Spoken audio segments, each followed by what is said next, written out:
Estamos en día lunes, empezando una nueva semana y una de las últimas semanas de este presente ciclo solar.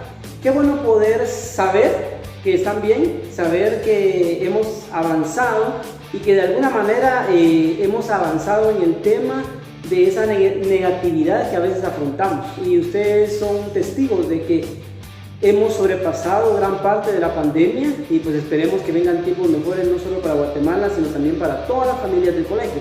Así que bienvenidos a esta clase.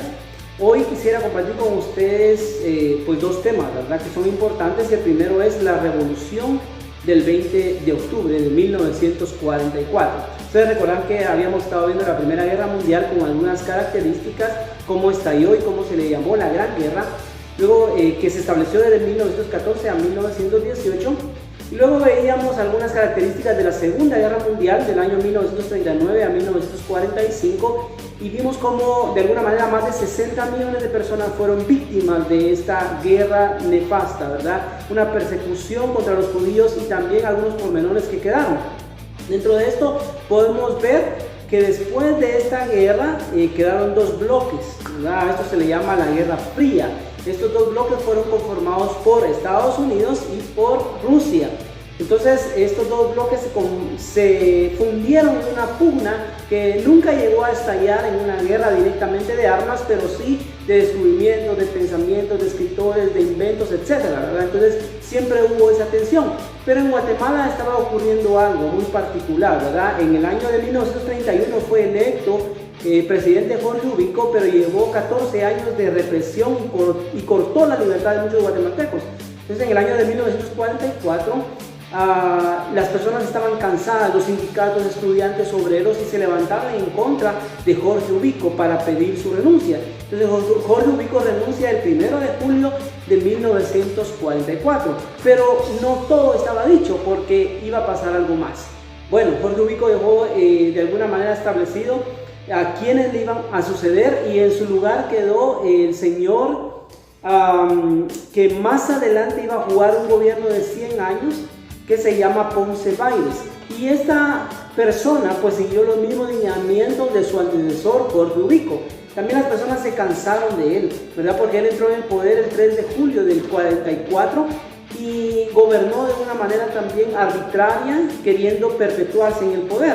De esta manera, las personas cansadas de esto, el 1 de octubre, de alguna manera empiezan otra vez las revueltas y muere el señor Alejandro Córdoba, que era director del periódico El Imparcial. Esto hizo que se exacerbaran los ánimos de las personas, quienes empezaron a pedir nuevamente la renuncia de este señor Ponce Bailes. Y el 20 de octubre, un día histórico para Guatemala, que hoy en día se conmemora y que estamos cerca de volverlo a conmemorar, pues las personas se levantan, ¿verdad? Se levantan en contra de este régimen tirano, de alguna manera, y logran sacarlo del poder, ¿verdad? Entonces, el 20 de octubre es una fecha histórica para Guatemala, porque podemos pensar que Guatemala tiene la manera de decir no a los gobiernos que vienen a imponerse en una sociedad democrática y civil. Pero queda un triunvirato, ¿verdad?, donde están Francisco Arana, está Jorge Toriello y por supuesto Jacobo Arbenz Guzmán, que en la historia nos los va a describir como uno de los mejores presidentes que hubo en Guatemala.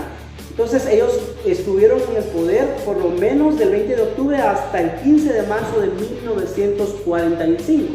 Luego se convocan a elecciones y conocemos que entra en este juego histórico un personaje muy famoso que de alguna manera estableció la educación como una prioridad, que se llamaba Arévalo Bermejo, ¿verdad? Este señor era un pedagogo y él llegó a la presidencia, y una de las cosas interesantes en el gobierno de él es que fue una de las primeras veces que las mujeres tuvieron lugar al voto, al sufragio universal. Entonces es algo digno de recalcar, pero también en el caso de Jacobo Arbenz Guzmán nos trajo la reforma agraria y cambios significativos para los campesinos.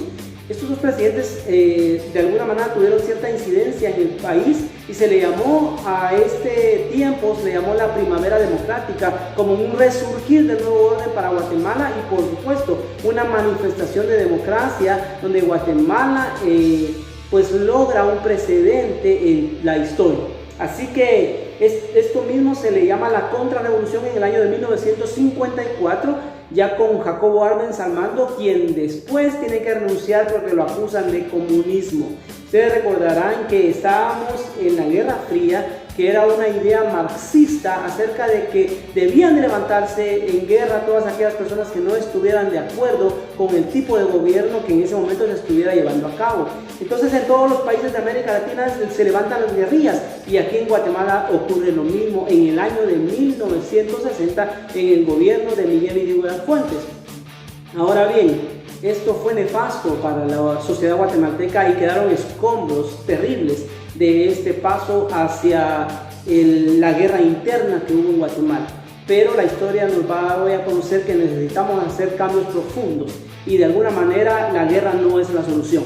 De eso vamos a hablar en la clase un poco con mayores detalles, y les invito a estas clases que van a estar muy interesantes, y también les invito a que podamos reflexionar cada día para ser mejores.